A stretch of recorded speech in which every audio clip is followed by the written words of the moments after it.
Consolidated edition this afternoon. Today, Baron and I shall be taking the news as the girls are on Awu because of the holidays.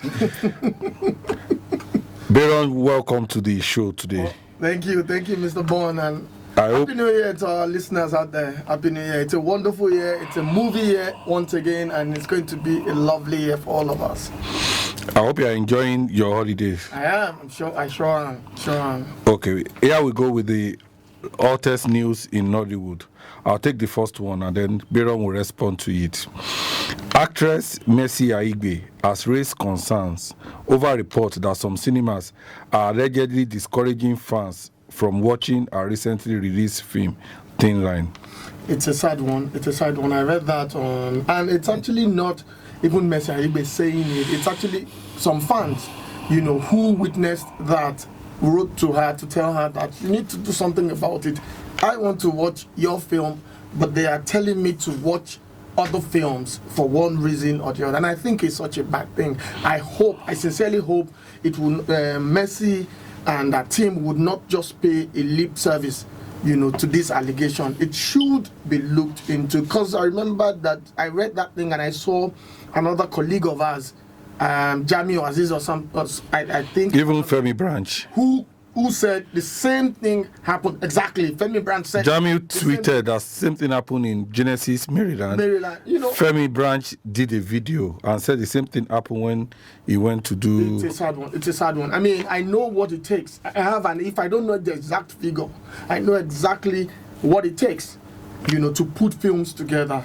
And I know that Mercy she overstretched herself and her husband overstretched themselves, to get this film out. And it's so bad that when we are happy that piracy is even going down a bit, it is now our own cinema operators or cinema staff, that are now discouraging people from watching one film or the other. I think it's just in bad taste, and I don't know. I think she should not pay lip service to it. She should look into it, and it should be dealt with. Thankfully, today we have somebody who would be having that discussion with us.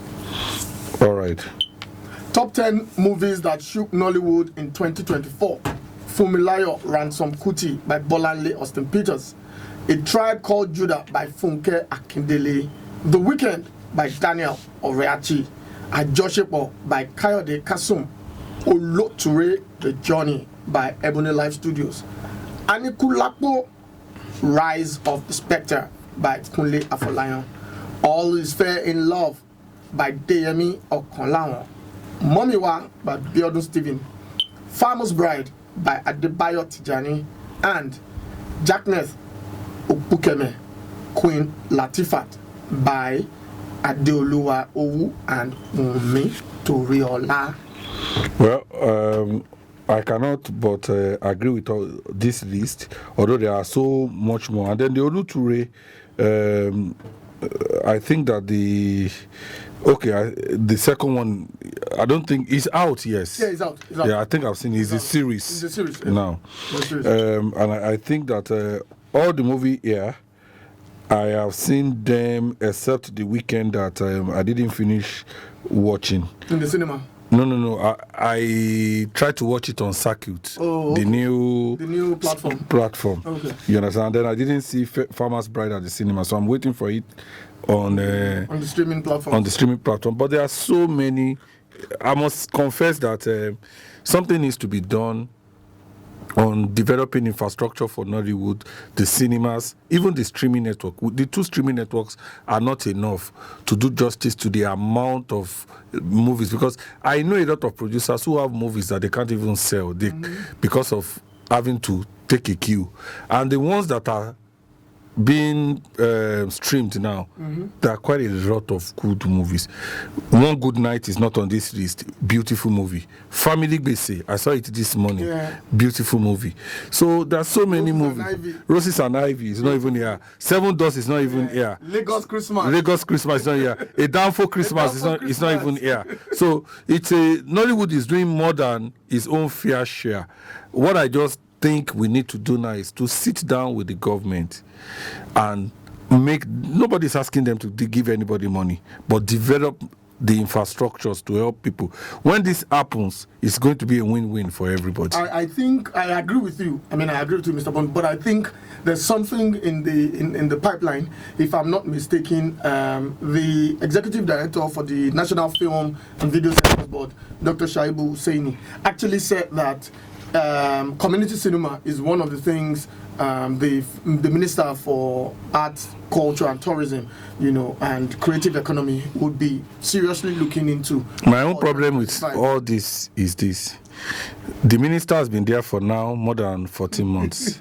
If you want to do community cinema, it's not by mouth. If you have been there for 14 months and you want to do community cinemas, we would have seen signs of somebody who wants to do community cinema. The same time the Minister for Tourism was sworn in was the same time the Minister for Internal Affairs was sworn in. And look at the transformation the minister has done in the Internal Affairs.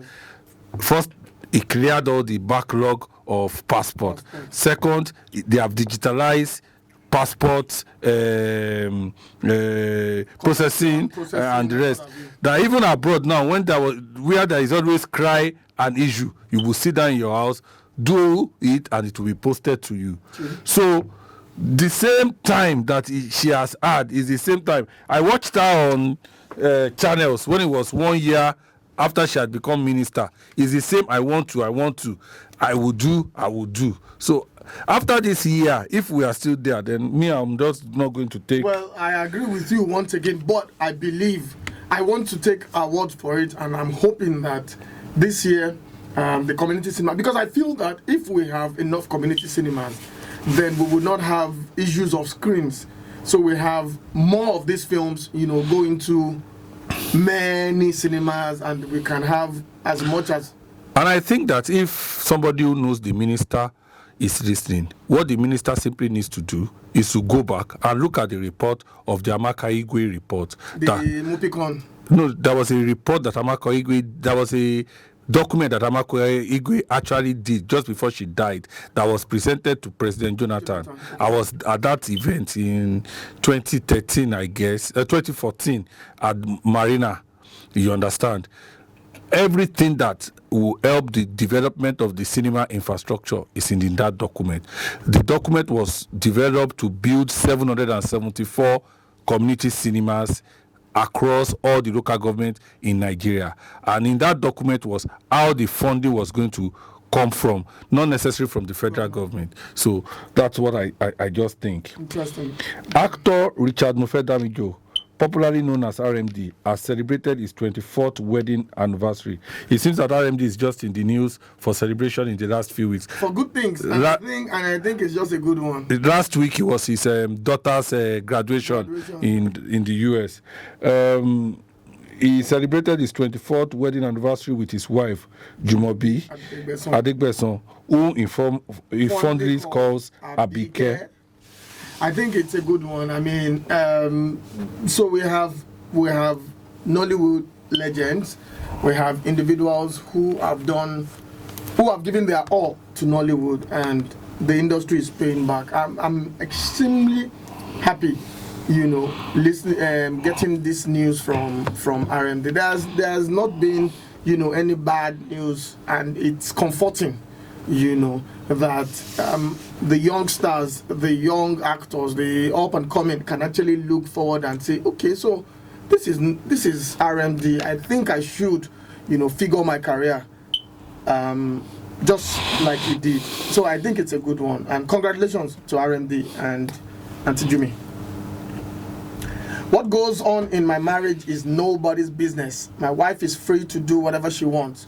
Freddie Leonard and wife Peggy reacts to alleged marital problems. I read the full post of Freddie, and I like how he went about it. The crisis started. I remember, and this thing that happened to Freddie would have happened to an actress who I won't want to mention. A day before or 2 days before Christmas, the actress wanted to do a photo, the pajamas picture with her son, but she was looking at it that her husband was not in the country, and she said she didn't want to send the wrong signal out, that if she posted the picture, people will now start to say, where is her husband? Then they will now say maybe the marriage is being broken. And I was the one that was saying, what is that? This. So when I saw this Freddie post, because what happened was that Freddie was not around, Peggy now did a picture alone, and then people started insinuating that the marriage was because Freddie was not there, and then they said Peggy was not wearing wedding ring in the picture. I can imagine. And I like the way Freddie replied them. He said, "He's the one that bought the wedding ring. If she's not wearing it at any moment, he's not complaining, and that his wife is not a slave." His wife can take a picture without him. He can take a picture without his wife. He can kiss anybody he wants to kiss in a movie and the rest of it. And people should leave them and allow them to enjoy their marriage. And that he is not married for the validation of social media. And that they will only do their marriage according to how it pleases them. I liked it so much. When I was reading it, I was so happy reading the way the two of them responded to all the nonsense. And he has warned that anybody that writes anything that they cannot substantiate, he will take them to court. I've always been an advocate for that. I've always been an advocate. Please, make examples of individuals, make examples of people.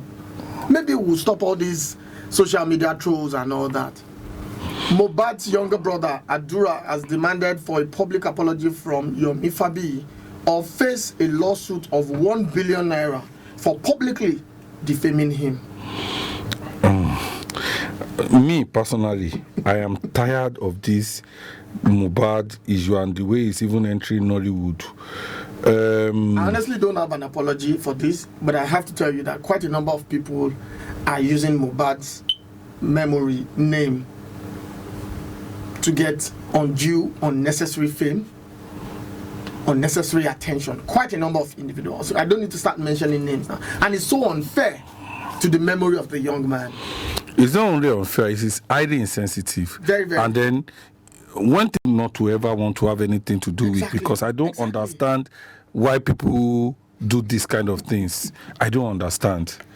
Our last story is similar to what we've discussed earlier. Nollywood actor Femi Branch addressed the issue of cinemas telling people what movie to watch. It is not your business telling people what to watch. The same thing we said about Messi Aigbe lamenting about, well, if I'm telling Messi Aigbe how cinema operators, cinema staff, tried to change their mind on the film to watch. I think it's just so unfair, to every of the cinema, every of the producers who have films in the cinema. It's just we cannot say it enough. And as I said, I hope and I pray that these people will not just pay lip service to this thing they've said, big allegations. And I'm happy, as I said earlier on, we are going to have to discuss this today. We will discuss this with one of our guests. We will be discussing this because we need to understand why anybody would try to influence, a cinema goer's choice of film to watch. I mean, it's just unfair to whoever has spent their funds and everything. It's just so unfair. All right. Thank you so much, Baron. That's the news for around Nollywood this week.